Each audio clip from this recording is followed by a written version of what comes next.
welcome to the Claws Out podcast, Controversy Corner. I'm going to have a little chat with the boys today, just a quick little short chat about who at the West Tigers is under pressure in the season 2026. So, Steve, who at the West Tigers is in the pressure cooker this season? All right, well, I'm going to go back to my favourite. I'm going to say Jerome Luai. Well, I think I've said this a million times. People are probably sick of hearing it, but I think Jerome Luai has been an incredible acquisition, and he's worth every cent that we pay him through his leadership, his enthusiasm, what he brings off the field. What I think is that he has not yet lived up to his reputation on the field. I don't solely blame him for that because he's playing in a team well under the level, or has been playing in a team well under the level that he's used to at the Panthers. I think he's tried to accommodate individuals in the club, namely Galvin initially, which threw him off a little bit. But I think this year he's got to be that guy out in the field with Adam Dewey that leads us around the park and is that true leader, which is demonstrated not just by his enthusiasm and his grit and his willpower, but his football ability. So, for you, Rob, I heard what Steve just said. His comments in the paper the last couple of weeks about no longer wanting to be Batman. Does that concern you at all? No, not at all. He's a team-first person. His role is changing. He was bought as a halfback. He's obviously now going to play 5'8". Adam's going to take the steering wheel, and if it's not Adam, it's going to be Latu or it's going to be Jock Madden or whatever. He's happy to play his role, but as a 5'8", we still need him to create. We need to be able to create more in attack. There is no doubting everything he's brought off the field has been worth every dollar. He's definitely changing the culture of the club. We certainly underachieved last year. I think the pressure will be on if we start poorly. That's when the pressure will be on Jerome Luai, but he's the right person to lead this club forward, in my opinion. Now, I'm going to push back on you a little bit, Steve. I think you probably knew that I would. I think our lack of structure, our lack of game plan last year, and you did concede that there were other factors, I think that put him in a position where he couldn't show his best last year. Yeah, I don't disagree with that. I do though. If you're going to be the man for the team, the most experienced man, you've got to be able to adapt. You've got to be able to bring others with you. I think he's done that off the field. I don't know that he's done that totally on the field. Look, it's really been critical because if we break his game down defensively, he's very strong. Short kicking game, pretty good to good. Long kicking game, not so good.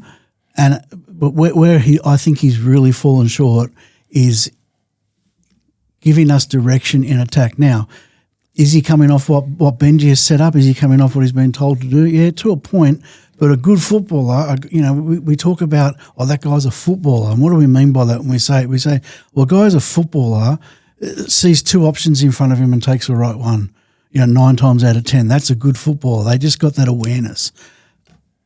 And I think he's lacked that a little bit.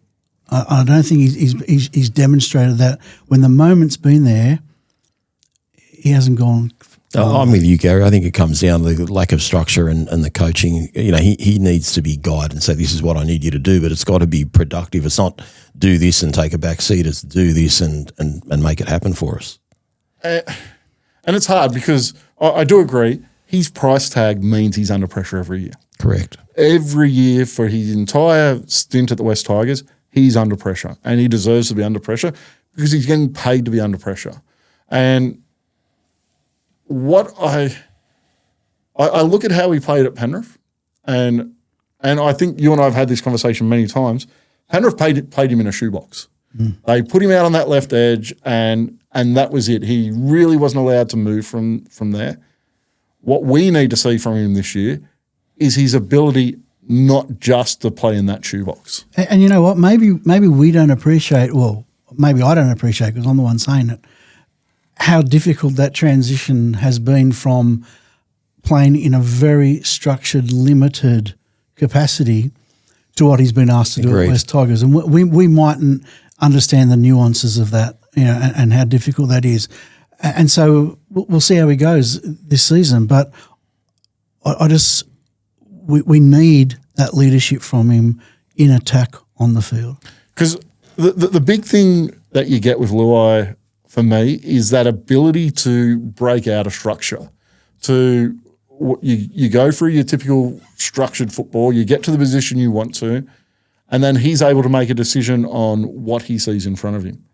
Now, you can't break out of structure if there's no structure there. And I think that kind of held him back last year. And you'd see, would move to that left edge and he'd get to a spot and he'd just look up and there was no options. And that's when he'd skip back in field. That's when the play would break down because we didn't have players in the correct position. And I hope with improved structure that improves his game this year. The big credit I want to give to him, and I don't want to talk. We spoke about a pod we did last week about the coaches' night we went to. I don't want to hit on that too much, but his ability in defence to identify the shape and the plays that the opposition are throwing at him. We got to see some videos with him mic'd up and Jerome Luai talking to those players around him.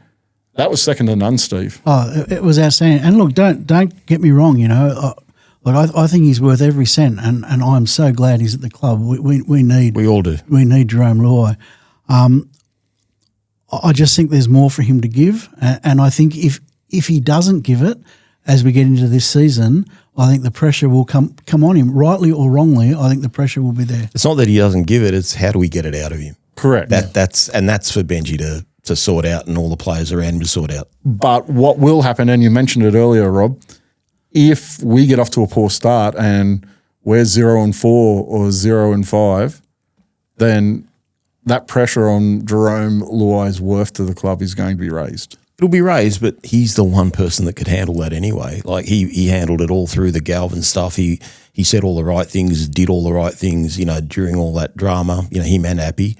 So I got every confidence in his belief in himself and the club and what he wants to do. But again, we need to unlock what is his role going to be for us. Is he going to be the guy backing up Samuela Fainu and taking the pass and scoring the try? Is he going to be the guy putting Samuela through the hole or putting Taylor May through the hole? Like what's his role? Because like you said, when he does the big jink and steps inside, like everyone kind of is like, what's going on here? No one knows how to follow his ad-lib style, and hopefully, there's a little bit more structure around that. How long did it take Appy to adapt to not for Appy to adapt how the West Tigers play, for other players to adapt how a season and a half at least, and that didn't detract from Appy's game. It's just he was playing with some forwards that just didn't know how to play for him. Okay, so we've got Jerome Luai. We're done with Jerome Luai. Rob Bashara, who's in the pressure cooker at West Tigers in season 2026? If he wants to be a permanent first grader, Stafford Toa. Right now, in my opinion, there are two better centres at the club than Stafford Toa, granted that they're both left-sided centres in Taylor May and Macassini. Given that he's coming off that shoulder injury, given that his form deteriorated throughout the year, and again, it could have been because of injury, but when I saw what Stafford Toa was doing at the start of the year, I thought this guy's a top 10 centre in the NRL. And now, you start to wonder, should we be even re-signing him? So he needs to step up defensively, but he still needs to be able to create those opportunities. But he's almost going to be the weak link in our backline. That's how strong our backline is if he doesn't lift. So I want to see that right side looking very sharp, and he's going to have all the opportunities in the world running off Pierce Ball and the likes of that. So for me, Stafford Toa needs to have a big year or he won't be in first grade for very long. I 100% agree. I think Kai Pierce-Paul makes his role much easier. Yep. It will draw defence, and anytime you get Stafford one-on-one, that's when he's at his stronger. Do you agree he's under pressure this year, Steve? Oh, I do, but only from a perspective of being injured and getting over that injury. I think his form dropped because he was playing injured, and I don't know why he was continually trotted out week after week. When he had a bung shoulder, it was obvious. He'd play the first 10 minutes, he'd look okay, then he'd fall in a heap and do nothing for the rest of the game, really. So I think he's under pressure. He's going to start the season. He's been, if you go out there and say you're right to play, then you have to perform. So he's under pressure from that perspective. As far as his place in the team from a football ability and whether he's the second or third best centre in the squad, I just think to myself, well, if we were playing a semi-final tomorrow, who do I want out there at this point in their career, Macassini or Macassini playing left and then Taylor going across to the right, or do I want Stafford there? At this point, I'd still want Stafford. But we're talking about season 2026. That may not be the answer at the end of the year. Well, it may not be. Which is where that pressure comes from. As the old adage goes, if you're injured, don't play. And if you play, you're not injured. Yeah, that's right. Yeah, if you're sitting there with Macassini sitting behind you, would you want to be giving him room? Well, that's the thing. I mean, that's a good thing about having, challenge. What do you call it? Competition in positions, because you have to play well to keep your spot. If you're not playing well, you're going to get dropped. For example, in my opinion, if Buller's form hypothetically went down, he's still going to keep his spot. I don't think there's pressure at fullback for him. But, when you got the young, most talented player probably in our squad in Macassini sitting on the benches or being in cup, you've got to play well. You're going to have to make a space for him.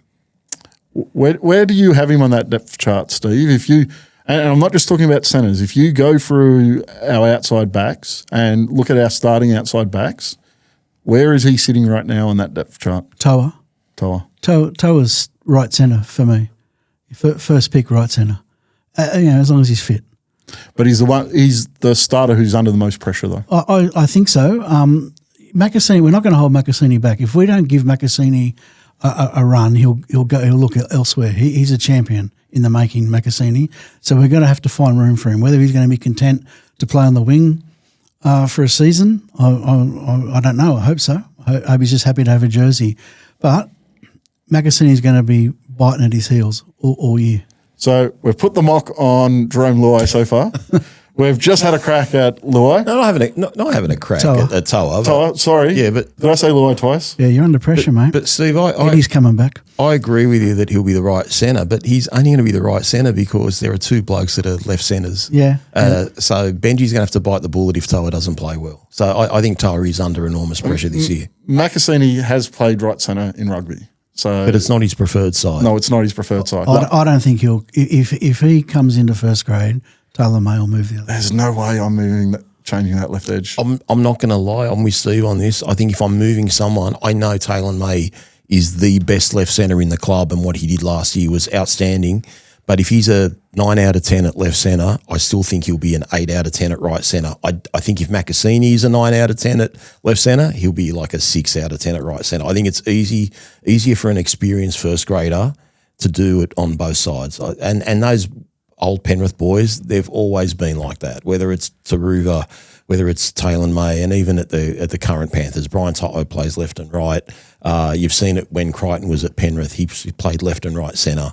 They're so versatile, but Macassini is a left-sided player. Do you reckon that's talent, or do you reckon that's set up at Penrith? Set up at Penrith. I'm a big believer in the coaching system they got below that. They're not coaches that are on L plates, for want of a better term. It solves the problem, doesn't it? Like if you've got your key players training left and right, it just gives you a whole heap of more options. But especially if they're experienced coming through the junior systems and pathways, playing both sides, they don't then have a favourite position. They're used to both. Yeah. So we've got 2 nominations for a pressure cooker. I'm going to give my nomination now, and it's going to sound like an odd one because this person has a contract right through until 2030. Oh, I know where you're going here. This will be fun. My person who is under pressure this year is Benji Marshall. Oh, okay. No, I don't know where you're going. He's under contract till 2030, but he admitted at the time of signing that contract that he hadn't done enough to earn that extension at that point.